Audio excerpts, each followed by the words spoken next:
إن الحمد لله نحمده ونستعينه ونستغفره ونعوذ بالله من شرور أنفسنا ومن سيئات أعمالنا من يهده الله فلا مضل له ومن يضلله فلا هادي له وأشهد أن لا إله إلا الله وأشهد أن محمدا عبده ورسوله أما بعد وقال الله تبارك وتعالى في قرآن المجيد إن الله وملائكته يصلون على النبي يا أيها الذين آمنوا صلوا عليه وسلموا تسليما اللهم صل على محمد وعلى آل محمد رب اشرح لي صدري ويسر لي أمري واحلل عقدة من لساني يفقهوا قولي رب يسر ولا تؤسر وتمم بالخير لا الہ الا اللہ محمد رسول اللہ.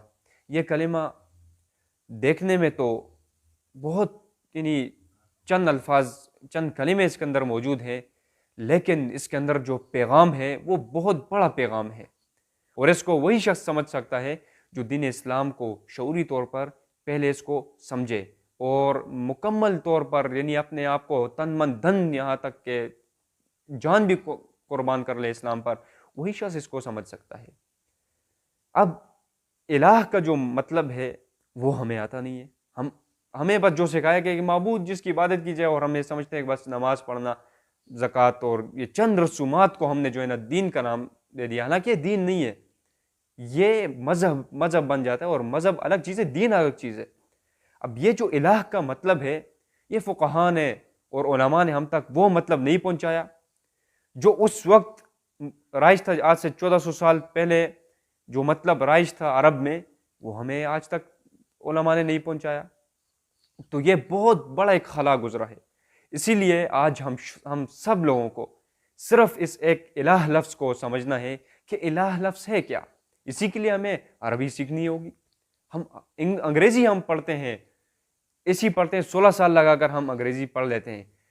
تو میرے یہاں پر سوال ہے کہ جو شخص 16 سال لگا کر انگریزی کو پڑھتا ہے اور عربی کو نہیں سیکھتا، تو پھر تو وہ شخص لازماً ملامت کرنے کے قابل ملامت ہے وہ شخص، کیونکہ وہ انگریزی 16 سال لگا کر تم پڑھتے ہو. اسلام یہ نہیں کہتا کہ آپ انگریزی کو نہ پڑھیں، اسلام تو یہ کہتا ہے آپ تمام زبانوں کو سیکھیں، مگر جو قرآن کی زبان ہے وہ ہمیں آتی نہیں ہے، ہم قرآن کو سمجھیں گے نہیں تو پھر ہم کیسے دین کا پیغام پہنچائیں گے. اسی لیے جو شخص، یہاں پر ایک سوال دوسرا ہے کہ جو شخص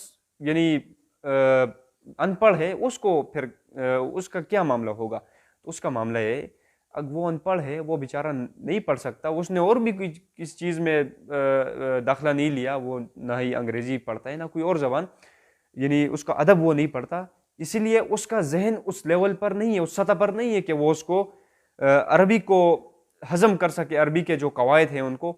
اسی لیے جو شخص 16 سال لگا کر انگریزی سیکھتا ہے، منہ ٹیڑھا کر کے وہ انگریزی کو سیکھ لیتا ہے، تو کم از کم وہ قرآن کی اتنی عربی تو جان لے کہ وہ کم از کم جب قرآن اس کے سامنے پڑھا جائے تو وہ سمجھ سکے کہ یہ قرآن میں رب العالمین کیا فرما رہے ہیں مجھ سے. یہ قرآن میرے لیے آیا ہے، لیکن مجھے پتہ ہی نہیں ہے، ہم نے تو عربی کو سیکھا ہی نہیں ہے. ہمیں یہ کہانی کرائی گئی ہے کہ عربی تو بہت مشکل ہے، حالانکہ عربی سب سے آسان زبان ہے اگر شعوری طور پر اس کو ذرا سیکھا جائے، اور ذرا وہ جو اس کی ٹرمینالوجیز ہیں اس کو آسان فہم انداز میں لوگوں کے سامنے رکھ دیا جائے تو عربی بہت آسان زبان ہے. اسی لیے میں نے خود عربی کو پھر سیکھا، میرے اندر یہ ذوق پیدا ہوا اور یہ سوچ پیدا ہو گئی کہ واقعی ہم نے اللہ رب العالمین کے زبان کی کلام سیکھی ہے. کل رب العالمین ہم سے قیامت کے دن پوچھے گا کہ اے میرے بندے، تم تو دعویٰ کرتے ہو کہ میں مسلمان ہوں، تو تمہارا میری کتاب کے ساتھ کیا سلوک تھا؟ کیا تم نے اس کو سمجھنے کے لیے عربی سیکھی؟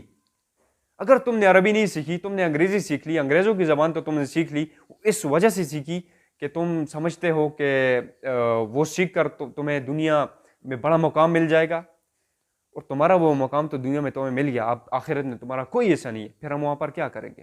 اسی لیے عربی کے فہم کو سیکھیں. تو عربی کوئی اتنی مشکل زبان نہیں ہے. اسی لیے یوٹیوب کے اوپر بہت اس پر کام ہو چکا ہے. ایک شخص ہیں، ایک استاد ہیں، میرے استاد ہیں اب، عامر سہیل صاحب، ان کا ایک چینل ہے لسان القرآن. انہوں نے بہت زبردست انداز میں قرآن کی عربی کو سکھایا ہے، اور تقریباً کوئی 70 کے قریب لیکچر ہیں ان کے. وہ آپ کو انشاءاللہ میں لنک ڈسکرپشن میں ڈال دوں گا، آپ اس کو آپ پھر دیکھ لیں کہ وہ بہت زبردست طریقے سے انہوں نے عربی کو بیان کیا ہے. اسی لیے میری آپ سے گزارش ہے کہ آپ قرآن کی عربی کو لازماً سیکھیں. ہمارے ذہن میں اقامت دین کا تصور ختم ہو چکا ہے. یہاں پر جب نوجوان ایک اپنی عمر کو، شعوری عمر کو پہنچتا ہے تو اسے یہ چیزیں سکھائی نہیں جاتی. اسے یہی سکھایا جاتا ہے کہ تم نے انگریزی سیکھ لینی ہے، یہ کچھ سٹائل وغیرہ تم نے کر لینے ہیں، داڑھی میں تم نے کوئی سٹائل مار لینا ہے، بس یعنی مکمل طور پر ان اقوام کی مشابہت کرنی ہے. تو پھر وہ نوجوان کیا کرے گا؟ اس کو ٹک ٹاک اور اس طرح کی ویڈیوز آپ دکھائیں گے تو میرے خیال سے وہ نوجوان پھر اس کے اندر وہ روح نہیں پیدا ہوگی، مولا علی والی روح اس کے اندر نہیں پیدا ہوگی، کہ مولا علی کی شجاعت اس کے اندر نہیں پیدا ہوگی، وہ اس کی للکار وہ ان کے اندر نہیں پیدا ہوگی. سیف اللہ جیسے لوگ پیدا نہیں ہوں گے. اسی لیے ضرورت اس امر کی ہے کہ ہم اپنے بچوں کو اسلامی تعلیمات سے آگاہ کریں.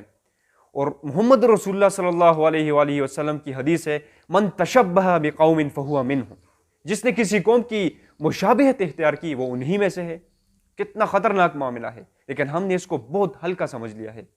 اب یہ الگ بات ہے کہ وہ کون کون سی چیزیں جو ان کی مشابہت میں آتی ہیں، اس میں لوگوں نے خود اپنے آپ سے بھی کچھ چیزیں ڈال دی ہیں، وہ اس میں نہیں آتی. کچھ لوگ کہتے ہیں پینٹ شرٹ ان کی مشابہت ہے، یہ بالکل غلط بات ہے. یہی پینٹ شرٹ تو مسلمانوں کی ایجاد ہے. یہ جو آج کل کے جو ٹائٹس وغیرہ آ چکے ہیں یہ مسلمانوں کی ایجاد نہیں ہے. یہ تو پھر انگریز تو پہلے ایسے تھے، یعنی گویا برہنہ لوگ تھے. ان کو تو یہ نیچرلسٹ جو آپ آج دیکھ رہے ہیں یہ وہی لوگ وہ تھے. لیکن بعد میں انہوں نے پھر انگریزوں نے پھر دوبارہ دیکھا کہ مسلمان ترقی کر رہے ہیں تو انہوں نے پھر یہ لباس اختیار کیا. اور وہ لباس آج لوگوں نے جو بنایا ہوا ہے بالکل ٹائٹس وغیرہ، اور ان کا تو لباس آپ دیکھ لیں وہ تو پینٹ شرٹ ہے ہی نہیں، وہ کوئی اور ان کا جو ہے نا عورتوں کا جو لباس ہے، اللہ اکبر، اللہ معاف کرے، بہت ہی غلیظ قسم کا لباس ہے، یعنی نیم برہنہ لباس ہے. تو اللہ ہم سب مسلمانوں کو ان سے بچائے. اور یہ ایک خطرہ ہے کہ آج ہماری قوم ان کی مشابہت میں لگی ہوئی، اور اللہ نہ کرے اگر آئندہ اسی طرح یہ لوگ چلتے رہے تو ایک دن ایسا آ جائے گا کہ یہ لوگ مکمل مغربی تہذیب میں ڈھل جائیں گے. اسی لیے اپنے معاشرے کو ٹھیک کرنے کے لیے ہم سب مسلمانوں کو چاہیے کہ ہم بیدار ہو جائیں اور اپنے نوجوانوں کو ہم یہ بتائیں کہ نوجوانوں، آپ کی زندگی یعنی ایک خاص دنیا کے لیے صرف نہیں ہے، اپنے آخرت کے لیے بھی کام کرنا ہے. اور وہ کیا ہے؟ اقامت دین کا کام، کہ دین کی اقامت کا کام. آج ہمارے ذہنوں سے دین کی اقامت کا جو تصور تھا وہ گم ہو چکا ہے. جس طرح نماز فرض ہے اسی طرح اللہ کے دین کو غالب کرنا بھی ہم پر فرض ہے. یہ کام اگر ہم نہیں کریں گے تو یہ کون کرے گا؟ یعنی اس دین کو غالب کرنے کے لیے ہی اللہ رب العالمین نے اپنے انبیاء کو بھیجا، اور سب سے بڑھ کر اس امت کے اور پوری دنیا کے امام الانبیاء محمد رسول اللہ صلی اللہ علیہ وآلہ وسلم کو اللہ رب العالمین نے بھیجا. اللہ رب العالمین ارشاد فرماتا ہے، والذی ارسل رسولہ بالہدی ودین الحق لیظہرہ علی الدین کلہ ولو کرہ المشرکون، کہ وہی اللہ تو ہے کہ جس نے اپنے پیغمبر کو محمد رسول اللہ کو دین حق کے ساتھ بھیجا ہے، ہدایت کے ساتھ بھیجا ہے، تاکہ غالب کر دے اس دین کو تمام ادیان پر، خواہ مشرکوں کو کتنا ہی ناگوار گزرے. تو یہ تو محمد رسول اللہ کا مشن ہے. آج ہم لوگوں نے اس مشن کو بہت ہی پیچھے دھکیل دیا ہے، اتنے پیچھے کہ ہم نے وہ تصور ہی مسخ ہو چکا ہے. شیطان نے اس تصور کو ایسا مسخ کر کے رکھ دیا ہے کہ ہم بالکل ہمارے ذہن سے اقامت دین کا تصور ختم ہو چکا ہے. مسلمانوں، اپنی زندگی کو دوبارہ قرآن و سنت کے منہج پر لے آئیے. صحابہ کرام اور اہل بیت کرام کی پیروی کیجئے، محمد رسول اللہ کی پیروی کیجئے، کہ جن لوگوں نے ان کی پیروی کی تھی وہ ان کا آج کتنا بڑا مقام ہے. وہی لوگ تھے جاہلیت کے دور میں، آپ دیکھ لیں کہ کتنی گمراہیوں میں وہ بٹے ہوئے تھے اور ان کے اندر ہی ان کی زندگی بسر ہو رہی تھی. جب محمد رسول اللہ پیدا ہوئے تو بس وہاں سے پھر ایک توحید کی ایک روح وہاں پر روشنی پھیل گئی، اور آج تک دیکھ لیں آپ مکہ میں کوئی ایک بت آپ دکھا سکتے ہیں. تو یہ وہ دولت ہے ایمان کی کہ محمد رسول اللہ نے ہم تک پہنچائی، اور یہ اس پیغمبر شفیق کا ہم پر بڑا احسان ہے کہ جنہوں نے ہمیں یہ دعوت پہنچائی، اور ان صحابہ کا اور ان اہل بیت کا جنہوں نے اس دین کے تبلیغ کے سلسلے میں وہ بڑھتے چلے گئے اور آگے آتے چلے گئے، انہوں نے اپنے گھر بار چھوڑ لیے ہیں اور وہ آئے اس دین کی خاطر. لیکن اس دین کو قائم کرنا وہ ہم سب بھول چکے ہیں. محمد رسول اللہ نے جو ایک ریاست بنائی تھی مدینہ کی، اس کا نام تو آج بہت لوگ لے رہے ہیں. سب کو پتہ ہے مدینہ کی ریاست ایک نعرہ عام ہو چکا ہے، بک رہا ہے، اس پر لوگ اپنے لیے ووٹ لے رہے ہیں. تو یہ نعرہ، یہ ریاست مدینہ کا جو نام ہے، یہ اس لیے نہیں آیا تھا. ہم نے دین کو غالب کرنا ہے. صحیح معنوں میں جو اس ریاست مدینہ قائم ہوئی تھی، یہ کوئی چند ایک نام نہیں ہے جس پر آپ جو ہے نا پھلیں پھولیں. اس کو اپنے عملی طور پر بھی اپنے ذہنوں کے اندر ڈالنا ہے. اور ایک بات آپ کو دوسری یہاں پر کہہ دوں کہ اقامت دین کا جو تصور ہے، اگر آپ ایک فرض کو چھوڑیں گے تو گویا پورے دین کو آپ چھوڑ رہے ہیں، کیونکہ ایک فرض کا تارک گویا پورے دین کا تارک ہے. ایک نماز ایک شخص اگر نہیں پڑھتا اور وہ زکوٰۃ دیتا ہے لیکن وہ نماز نہیں پڑھتا، کیا اس کی وہ زکوٰۃ قبول ہو جائے گی؟ کیونکہ نماز پڑھنا تو خود ہی جو ہے نا، نماز نہ پڑھنا خود کی جو ہے نا کفر ہے.